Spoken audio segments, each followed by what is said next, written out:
La France sur la voie de la transition énergétique. Après des mois de négociations, Ségolène Royal a dévoilé ce matin les grandes lignes de sa loi en Conseil des ministres. 80 articles qui traitent de la voiture électrique, de la rénovation des bâtiments, des énergies renouvelables et bien sûr du nucléaire. Objectif, réduire cette part du nucléaire de 75% à 50% d'ici à 2025 dans la production d'électricité. Karina Chabour, on fait comment ? Mais écoutez, une chose est sûre, c'est qu'il n'est pas question de supprimer les 22 réacteurs nucléaires qui sont présents sur le territoire français. Pas question non plus de fermer la centrale de Fessenheim. C'était pourtant une promesse de campagne du candidat Hollande.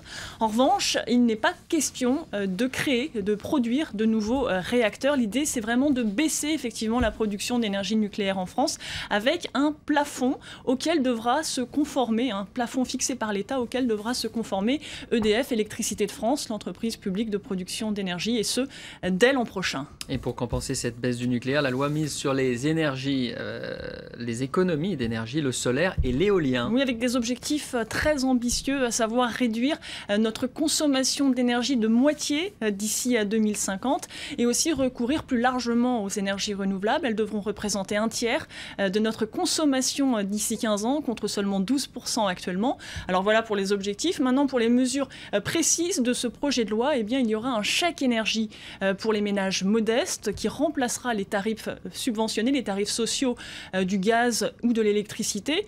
Et puis il y aura aussi l'obligation, lorsque vous ferez des travaux de rénovation, eh bien, de prendre en compte, faire des travaux d'isolation qui, eux, seront aidés financièrement et fiscalement par l'État. Et puis enfin, pour ce qui est des transports, eh bien, 7 millions de bornes seront construites sur l'ensemble du territoire français pour les voitures électriques. Vous savez que c'est un dossier très cher à la ministre de l'Environnement.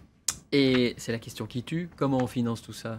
Eh bien, vu le contexte économique et budgétaire, effectivement, il n'est pas question de dépenser, de sortir des milliards pour inciter les bonnes pratiques. Et il n'est pas question non plus de taxer les énergies polluantes. Ce serait politiquement trop dangereux. Eh bien, finalement, le volet financier de ce projet de loi est reporté à plus tard, c'est-à-dire au moment de la loi de finances qui aura lieu à l'automne.